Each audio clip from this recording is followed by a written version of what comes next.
오늘 말씀은 특별히 여러분이 너무나도 잘 아는 말씀이죠. 구원의 확신을 갖기 위해서도 하는 말씀이지만 그 구원의 확신 속에는 뭐가 들었냐면 하나님과의 관계가 들어있다는 겁니다. 그 2023년 한국 통계청의 자료에 의하면 한국 가구가 약 총 2207만 5천 가구거든요. 그중에 35.5%인 780만 가구가 1인 가구라 합니다. 그런데 해년마다 그게 점차적으로 비율이 증가하고 있습니다. 비율이 증가하고 있습니다. 그중에서 이 1인 가구에서 20대, 30대 비율이 가장 높은데요. 이건 뭐 혼자 살아야 된다, 뭐 사회적 현상이라 보다 그렇게 독신 은사라기보다도 어떤 의미에서 혼자 사는 거냐면 많은 젊은이들이 타인, 즉 다른 사람과 어울리는 것을 불편해한다고 합니다. 그러다 보니까 가능하면 혼자 있고 싶어 한다고 합니다. 그래서 계속해서 혼밥, 혼술 등 혼자만의 일상을 살아가는 사람들이 늘어나고 있다는 것입니다. 여러분의 자녀들은 어떠한가요? 그리고 우리 어린 자녀들은 앞으로 어떠할까요? 이들도 혼자 산다고 할까요?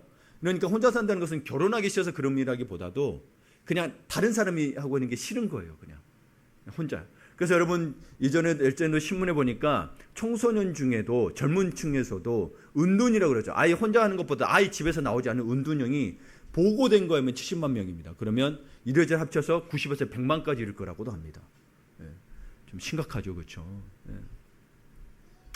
최근에 서울대에서 정치 경제학을 연계적으로 공부하고 있는 학생이에요. 졸업반인 학생이 어떤 주제를 가지고 인문학적 토론을 하는 것을 제가 시청한 적이 있는데요. 거기서 이런 질문을 던집니다. 한국 사람은 왜 이렇게 우울한가? 라는 질문을 던집니다.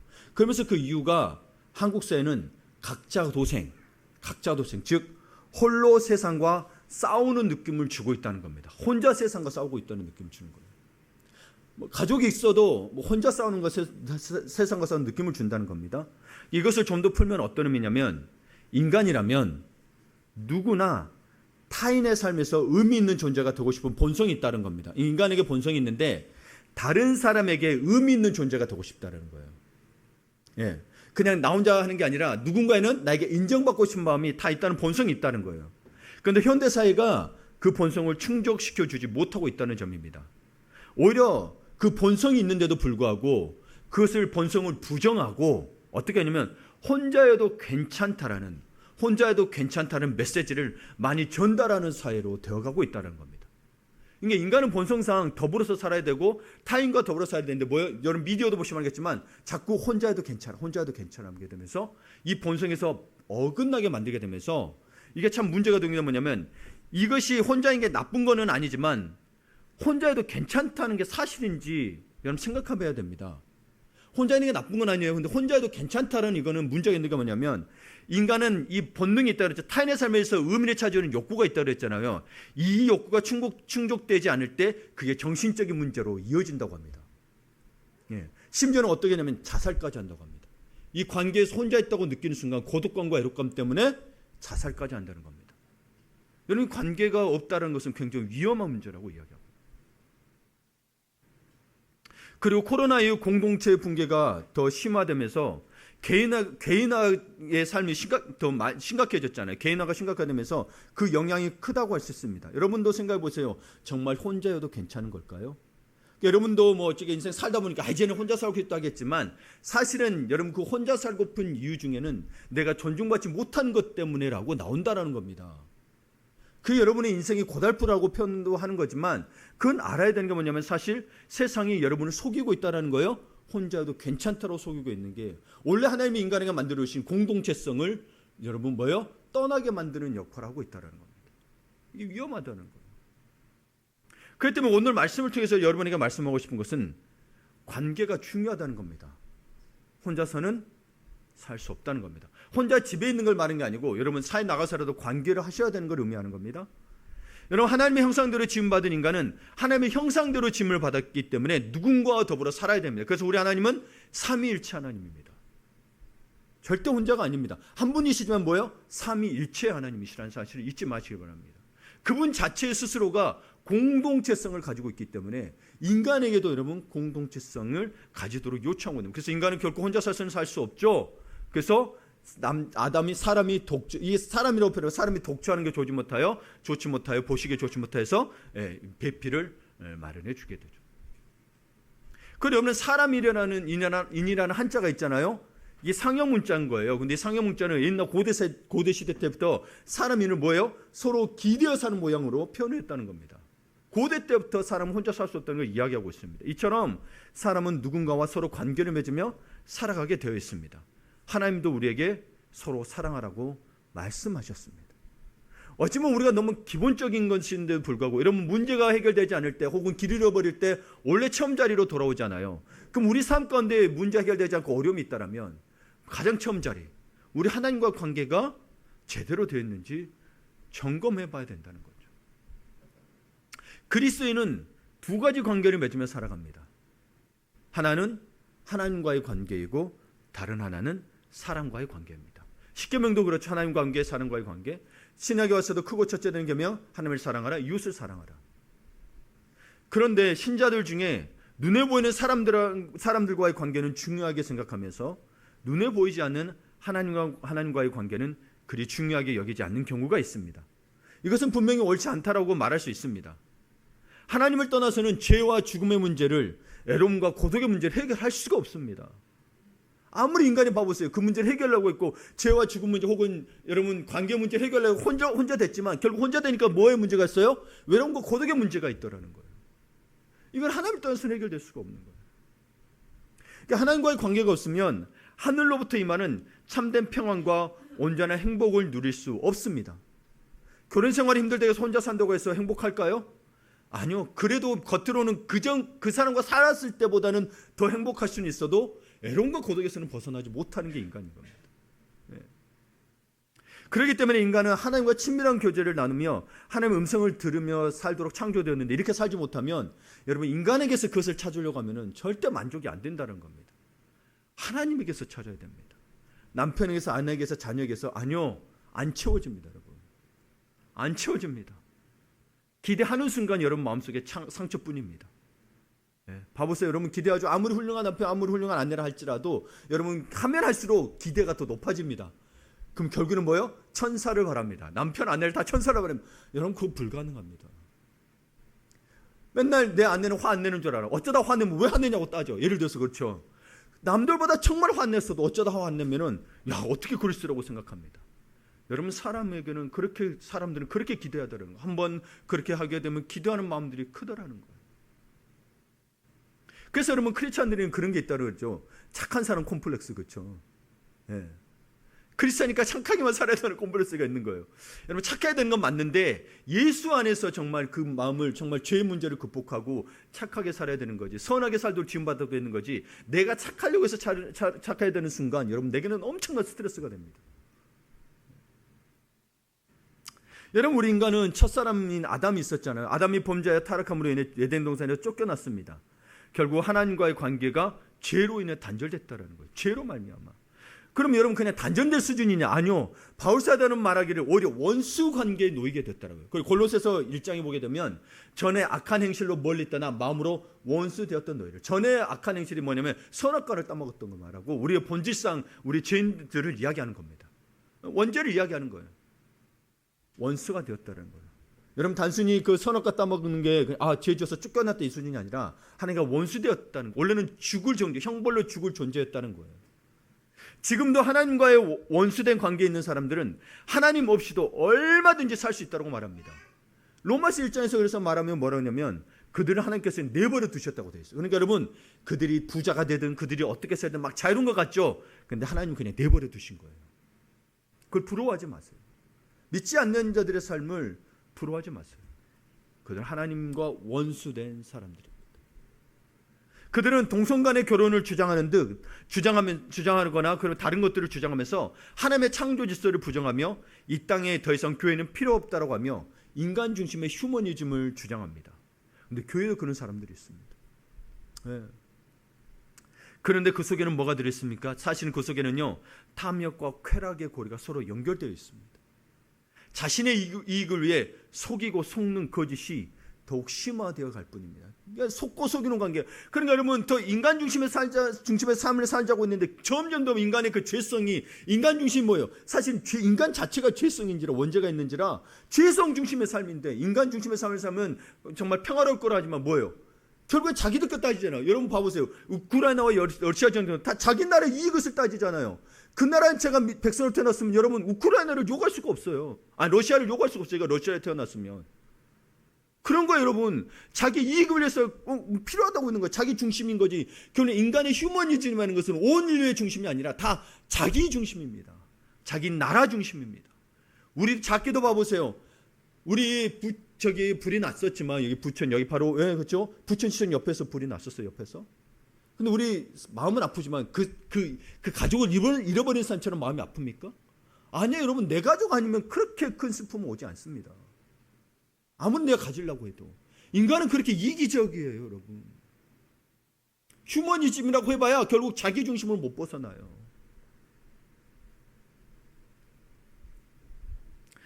여러분 이렇게 우리는 아담의 후손으로 태어난 우리는요 모두 마음으로부터 하나님과 원수가 되었습니다.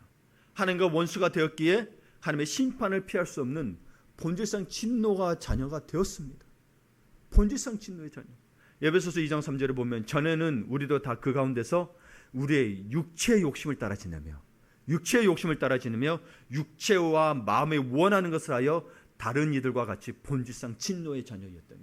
여러분께 죄의 본질이 뭐냐면요 우리 육체의 욕심을 따라 지내는 것과 육체와 마음이 원하는 것을 한다는 거예요. 이건 뭔 말이에요? 하나님의 뜻대로 하지 않는다라는 거예요. 하나님 이번만 한 번만 봐주세요. 하나님 어쩔 수 없잖아요 하지만 그게 다 자기 원하는 대로 하는 거예요. 육체의 욕심을 따라하는 거예요. 그거를 이겨내야 된다라는 거예요. 그래서 여러분 사단이 우리 가운데 지배한다는 것은 어떤 의미냐면 결국 사단이 우리 마음속에 예수 믿는 자들도 우리 지난주에 설교됐죠. 믿는 자들도 세상의 성공 때문에 믿음을 떠났다 그랬잖아요. 그들 마음대 사단이 들어온 게 아니고요. 이걸 따라가기 때문에 사단이 그 마음을 네 원하는 대로 살아. 야 하나님 말씀 잠깐 안 지켜도 괜찮아.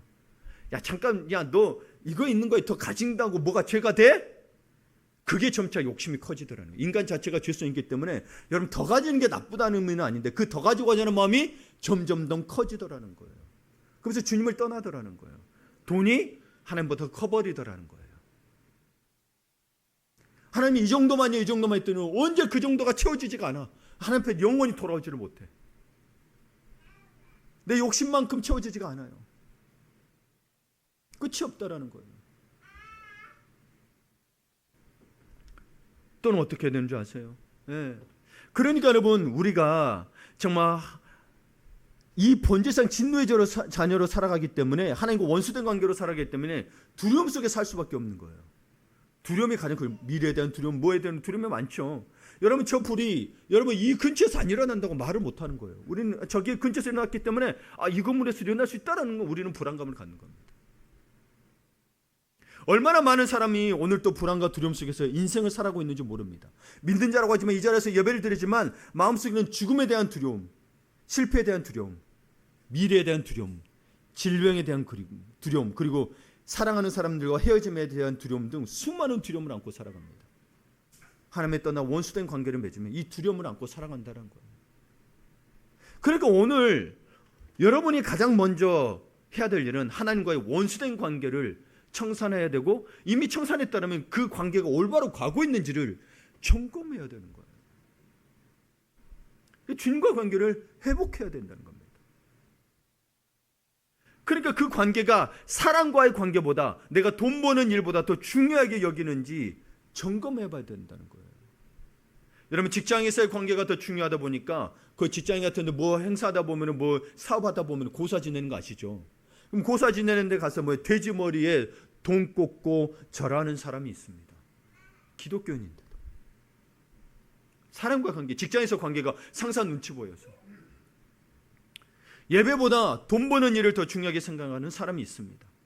여러분 하나님과의 관계를 중요하게 여기셔야 합니다. 그게 우리의 믿음이라는 겁니다. 그러면 우리 이 하나님과 관계가 회복돼야 된다는 거잖아요. 그러면 이 하나님과 관계를 회복하기 위해서 중요한 핵심이 무엇이냐? 우리가 두 번째로 볼 것은 관계 회복의 핵심인데요. 하나님과 관계를 어떻게 회복할 수 있느냐? 하나님과의 원수된 관계를 어떻게 청산할 수 있는가? 그게 오늘 읽었던 본문입니다. 한번 12절을 같이 한번 읽어볼까요? 영접하는 자, 곧 그 이름을 믿는 자들에게는 하나님의 자녀가 되는 권세를 주셨으니. 한 번 더 읽어볼까요? 영접하는 자, 곧 그 이름을 믿는 자들에게는.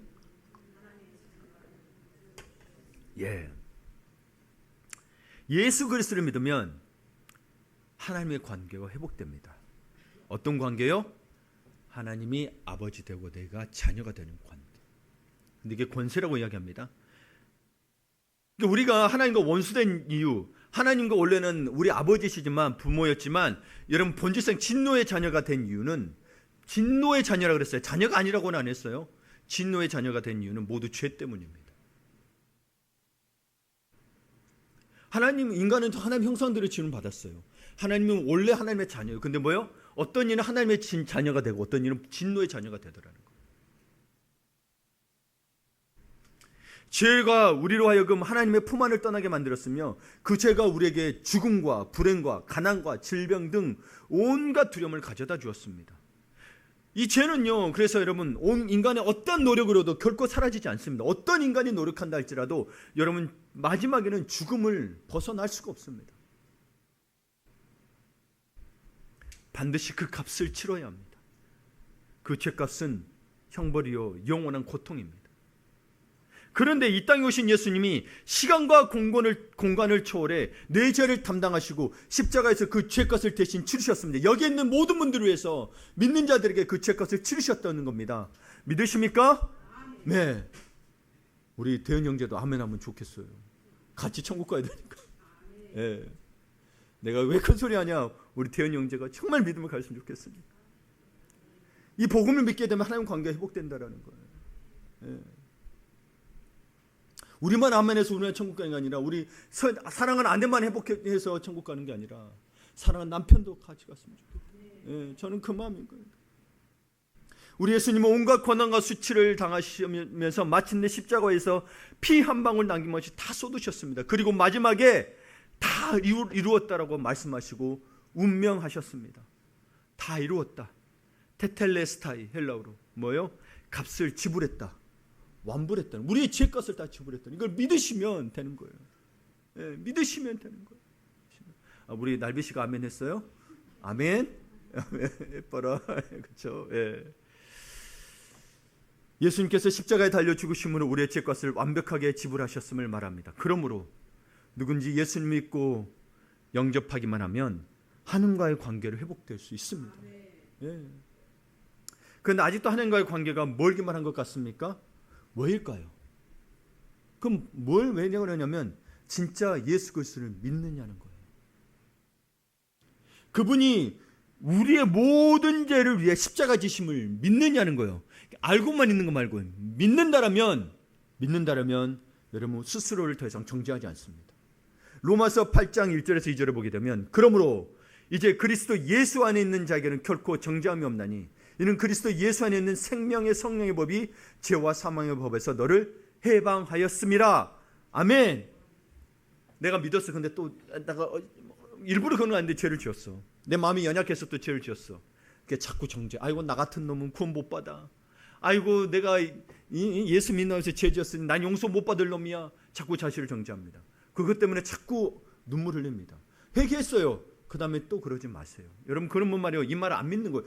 자기 죄가 예수님보다 더 커. 예수의 십자가 은혜보다 더 커. 아니, 여러분이 어떤 죄를 지어도 반복에 지어도 용서받을 수 있어요. 다만 그것을 악용하지 말라는 거죠. 악용하지 말라는 거예요. 여러분 하나님의 은혜가 그렇게 커야 우리가 용서받을 수 있죠. 우리가 여러분 한 번에 다 그 죄가 안 지어지던가요? 물론 그런 분이 극히 드물게는 있을 수 있습니다. 그런데 우리가 연약하면 또 넘어집니다. 마음으로 죄를 짓습니다. 눈으로 보는 순간 죄를 짓습니다. 그럼 우리는 여러분 예수님의 은혜에 의해서 용서받지 못하고 내 죄 때문에 우리는 스스로 정죄해야 되는 겁니까? 그럼 예수님의 구원의 능력이 없는 겁니다. 안 돼요. 여러분 이걸 믿으셔야 돼요. 우리의 죄보다 우리가 어떤 죄를 지었든 반복해서 지었든 그분은 용서해 주신다는 사실입니다. 그분을, 이 말을 믿어야만이 가능하고, 그 이 말을 믿어야 내가 죄로부터 멀어진다는 사실입니다. 믿지 않았기 때문에 자꾸 지는 거예요, 사실은. 그러니까 자기 죄를 정죄할 필요가 없어요. 죄의 정죄보다 뭐예요? 내가 진짜 믿느냐는 거예요. 믿느냐는 거예요. 예수를 믿느냐는 거예요. 아멘. 네, 아멘. 네. 그럼 예수를 믿어 우리가 정말 그분 안에서 정말 그 예수 안에 거하게 되고 생명의 성령이 우리를 해방하게 되면 이걸 믿는 순간 어떻게 되냐면 주님과의 신비한 연합이 일어납니다. 우리가 주님과의 신비한 연합이 일어나요. 고린도서 1장 30절에 보게 되면 너희는 하나님으로부터 나서 그리스도 예수 안에 있고, 그래서 우리는 사람으로부터 났어요. 부모를 통해서 났어요. 근데 뭐요? 예수를 영접하면 어떻게 된다고요? 하나님으로부터 나게 돼요. 하나님이 우리 부모가 되는 거예요. 그리고 뭐요? 우리는 그리스도 예수 안에 있게 되는 겁니다. 예수님을 믿으면 가장 먼저 예수님이 영으로 내 안에 찾아오십니다. 그리고 내가 주님 안에, 주님이 내 안에 가는 신비한 연합이 이루어진다는 거예요. 이게 놀라운 관계인 거예요. 예수님은 우리와의 관계를 이렇게 묘사하신 겁니다. 요한복음 15장 5절을 보게 되면 함께 읽어보겠습니다. 나는 포도나무요 너희는 가지라. 그가 내 안에 내가 그 안에 가면 사람이 열매를 많이 맺나니 나를 떠나서는 너희가 아무것도 할 수 없습니다. 아멘. 여러분, 이게 정말 주님과 정말 믿게 되면 주님과 하나 되는 이 연합이 이루어집니다. 그러니까 여러분 봐보세요. 내가 정말 믿었다고 하는데 내가 왜 지식에 그치고 있는지를 파악할 수 있냐면 정말 주님과 하나 되어 있냐는 거예요. 내 안에 주님이 계심이 느껴지시냐는 거예요. 내가 주님과 하나 되고 있는 게 느껴지십니까? 믿어지십니까? 예, 그러면 여러분 진짜 믿는 거예요. 근데 그게 안 느껴진다. 그 말만 그런 거 아니에요. 그러면 여러분 이성으로는 알고 있어요. 내가 믿는다고. 근데 믿는 게 아니에요. 나무와 가지는 하나죠. 그렇죠? 가지는 나무로부터 영양분을 공급받아 열매를 맺습니다. 예수님을 믿고 영접하면 나무와 가지처럼 우리와 주님이 하나가 되어 하나님의 나라의 열매를 맺는 신비한 연합이 이루어진다는 거예요. 이거 신비한 연합이라고 바울은 표현하고 있는 거예요. 놀라운 연합. 어떻게 그게 가능할까요, 여러분? 그렇죠? 우린 죄인이고 그분은 거룩한 분인데 이 연합을 이루어지신다는 거예요. 예수를 믿으며 영접하며. 그리고 이 신비한 연합에 대해서 이 장인희 선교사님의 이야기로 읽은 요한복음, 이번에 책을 내셨어요. 이야기로 읽은 요한복음에는 이렇게 이야기합니다. 이는 좋은 집안, 능력 있는 부모에게서 태어난 사람이 자동적으로 하나님의 자녀가 되는 것이 아니고 오직 하나님만이 결정하신 사람만이 하나님의 자녀이며 하나님의 가족이다라고 말합니다. 그게 요한복음 1장 13절의 말씀인 거예요. 한번 봅니다. 함께 읽어볼까요? 이는 혈통으로나 육정으로나 사람의 뜻으로 나지 아니하고 오직 하나님께로부터 난 자들이니라. 아멘. 그러니까 여러분, 우리가 하나님의 자녀가 된 것은요, 내 부모가 믿었다고 해서 내가 하나님의 자녀가 되는 거 아니에요. 예, 혈통으로 안 된다는 거요. 그렇죠? 내가 그래도 저 사람과 너무 친해. 한 마음이 됐어요. 정말 친해. 예, 우리 뭐라 그러죠? 소울메이트라고 그러죠. 영혼 단짝이라고 그러죠. 그래. 근데 그럼에도 불구하고 여러분, 내가 하나님의 자녀가 되는 것은 그렇게 되는 게 아니에요. 사람의 뜻으로 나는 게 아니라 뭐요? 오직 하나님께로부터 났다는 거예요. 우리가 사람에서 사람으로 태어났지만 여러분이 믿고 믿는 자가 되고 구원받은 것은 그것은 뭐요? 하나님께로부터 났다라는 거예요. 그래서 하나님이 자녀 삼으셨다는 거예요. 세상을 창조하신 전능하신 하나님을 아빠 아버지라 부르게 된다는 겁니다. 갈라디아서 4장 6절에 너희가 아들이므로 하나님이 그 아들의 영을 우리 마음 가운데 보내사 아빠 아버지라 부르게 하셨느니라. 이게 하나님 아버지를 여러분 우리가 스스럼 없이 여러분 아무에게나 이거 해보라 하나님 아버지 해보라고 해서 안 됩니다. 여러분 스스럼 없이 할 수 있는 것은 뭐냐면 하나님이 그 아들의 영을 우리 마음에 보내셨기 때문에 가능한 거예요. 옆에 있는 사람 보고 하나님을 아빠 아버지라 부를 수 있어 한번 물어보세요. 나중에 물어보세요. 지금 물어보지 마시고 부를 수 있으면 아들의 영, 없으면 여러분 구원받아야 되는 거예요. 비록 이 세상에서 우리 법적으로 아버지와 자녀 관계가 있잖아요. 근데 그 아버지와 자녀 관계를 할지라도 마음으로부터 우러나오는 아버지에 대한 사랑과 친밀함과 존경심이 없다면 아버지와 자녀 관계는 아무 의미가 없죠. 그냥 법적으로만 족보로만 아버지와 자녀 관계지 남남이나 다름없어요. 네. 그러니까 우리도 여러분 하나님을 의무적으로 아버지라고 부르는 게 아닙니다. 마음으로부터 우러나오는 하나님을 향한 친밀함과 사랑을 가지고 아빠 아버지라고 부르는 거예요. 그렇게 부르는 거예요. 친밀함을 가지고. 하나님의 자녀가 된 자들에게는요, 하나님의 자녀만이 누릴 수 있는 권세가 있습니다. 그 권세는 언제든지 아무 때든지 하늘 아버지 앞에 나갈 수 있다는 거예요. 여러분 봐보세요. 여러분이 일상에서도 뭐 주일도 그렇지만 교회 오지만 여러분 일상에서도 하나님하고 부르면 나갈 수 있죠. 하나님 아버지하고 부르면 나갈 수 있잖아요. 이게 여러분 하나님의 자녀된 특권이고 권세인 거예요. 아무나 못해요. 여러분 봐보세요. 그 하늘 아버지를 아버지라 부르면 나갈 수 있는 것은 자녀된 자이기 때문에 그분을 사랑하고 존경하고 친밀한 관계가 있기 때문에 부를 수 있는 거지, 교회에 나온다고 해서 그냥 무조건 부를 수 있는 게 아니란 이야기입니다. 그러니 하나님의 자녀로서 하늘 아빠 앞에서 투정도 부리고 필요한 것에 대해서는 당당하게 요구도 할 수 있습니다. 또는 언제든지 하나님 아버지 앞에 나가 부르짖어 기도할 수 있습니다. 그러니까 기도도요 아무나 하는 게 아니라는 거예요. 하나님의 자녀된 자가 하늘에 계신 아버지께 하는 거예요. 그래서 기도는요 놀라운 특권이에요. 이게 믿는 자들이 그냥 쉽게 기도하니까 당연한 거 아니라 생각하는데, 여러분 사실은요 하나님 앞에 나가서 기도할 수 있다는 건 그분이 우리가 기도할 수 있도록 열어주신 거죠. 그분이 들어주시겠다는 거잖아요. 놀라운 특권이에요. 여러분 이걸 놓치시면 안 돼요. 기도하는 것들을 제발 미루지 마세요. 여러분 이거를 미루지 마세요. 여러분 이게 못할 때가 온다니까요. 미루지 마셔야 돼요.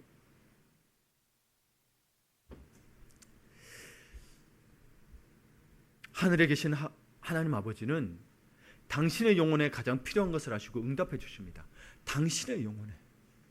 내가 지금 육식적으로 바라는 것 말고요, 그것도 나중에 이루어 주십니다 사실. 근데 먼저 필요한 게 뭐예요? 영혼에 가장 필요한 것들. 앞에서 관계에 대해서 이야기했지만 또한 하나님은 우리 사랑과의 관계를 통해서도 일하십니다. 사랑과 관계를 통해서 일하죠. 그게 사실 우리의 관계의 법칙, 하나님 우리 인간에게 주신 법칙이에요. 왜냐하면 하나님도 삼위일체 간에 교통하시잖아요. 우리 간에 관계를 맺고 교통을 원하시잖아요. 그래서 사람 간에도 교통, 사람 간에도 더불어 살아 서로 사랑하라고, 사랑의 교통을 하라고 이야기합니다. 하버드 대학교의 유관 박사는 직장, 가정, 사회생활 등 각 분야에서 실패한 사람들을 조사했습니다. 그 결과 전문 지식이 모자라 실패한 사람들은 불과 15%밖에 되지 않았습니다. 나머지 85%는 그 사람은 85%의 사람은 인간관계의 잘못으로 인해 실패했다고 합니다. 미국 카네기 재단이 유명하거든요. 카네기 재단에서도 5년 동안 사회적으로 성공한 사람 1만 명을 대상으로 성공 비결을 물었습니다. 그 결과 85%의 사람들이 인간관계를 잘했기 때문에 성공했다고 대답했습니다. 사실 여러분 여기는 이제 하나님 관계가 빠져 있습니다. 근데 여러분 하나님의 인간관계를 여러분 서로 사랑하라고 하면서 인간관계를 하라고 이야기하고 있습니다. 연약한 자는 돌보라고 이야기했습니다. 종에게는 상전에게 순종하라고, 복종하라고 이야기하고 있습니다. 근데 신자들도 여러분 근데 뭐냐면 이 세상을 살아가면서 때때로는 영향력을 끼치기 위해서 자꾸 스펙이라고 하죠. 실력 쌓기에 많이 노력했습니다. 우리나라 사람들이 실력 쌓기에 많이 노력했습니다. 사실 여러분 젊은이들이 타인과의 삶을 꺼려하면서 혼자 스펙은 쌓았어요. 근데 여러분 생각해 보세요. 우리 부모님들 어쩌면 실력보다 더 중요한 것이 바로 관계입니다. 관계입니다. 독립해서 사회로 나가야 되는데 실력도 쌓았다고 하지만 계속되는 사회적 단절로 인한 전신적 고통이 이 시대 젊은이들에게 있습니다. 근데 이 고통이 어느 정도냐면요, 매일 담배 15개 피를 피우는 것만큼 건강에 해롭다라는 연구 결과도 있습니다. 그래서 이 연구가 되어 있다 보니까 이런 것들을 영국은 받아들이고 2018년에 메이 총리가 내각에 Minister for Loneliness라고 애로움 담당 장관을 임명하기도 했습니다. 애로움이 질병이라고, 네, 사회적 문제라고 하면서. 이게 관계가 단절되고, 어느 나라, 지금 우리나라는 게 아니고 전 세계적으로 젊은이들의 관계가 자꾸 단절되고 있다는 거예요. 신앙인들도 세상 속에서 살아가기 위해 주님 안에서 성공하고 행복한 인생을 살려면 관계를 잘 맺어야 합니다. 하나님과의 관계를 잘 맺었다면 요한 1서에서도 이야기하죠. 형제를 사랑하다. 이웃과의 관계를 잘 맺어야 된다는 겁니다. 그래야 우리의 복음 사명을 잘 감당할 수 있는 것입니다. 말씀을 마무리 짓습니다. 사람을 통해서 일하시는 하나님의 역사를 보면서 우리가 한 가지 조심할 부분이 있다면, 기도하는 당신이 그 사람에게 부탁할 수 있습니다. 그렇죠? 사람 부탁할 수 있죠. 그러나 그 사람을 의지해서는 안 된다는 것입니다. 사람에게는 기대도 소원함도 갖지 마시기 바랍니다. 부탁할 수 있고 도움을 요청할 수 있습니다. 그러나 기대도 소원함을 갖는 순간 여러분 마음에 상처가 일어납니다. 전적으로 하나님께서 도우시고 그 마음을 움직여 주셔야 한다는 것을 잊지 마시기 바랍니다. 우리가 기도의 대상은 뭐냐면 바로 하늘과 땅을 권세를 가지신 하나님 아버지시기 때문인 거예요. 예. 그러므로 자녀된 우리는 인생이 힘들고 어려울 때 그 문제를 가지고 아버지 앞에 나가야 합니다. 그러면 하늘에 계신 하나님 아버지께서 들으시고 가장 좋은 것으로 응답해 주십니다.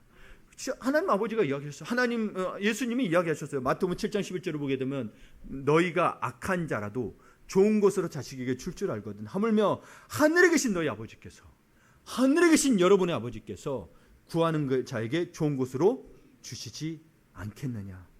그러므로 늘 하나님 아버지 앞에 나아가 구하십시오. 이것이 바로 하나님과의 관계, 즉 하나님의 자녀된 자만이 누릴 수 있는 권세입니다. 아멘.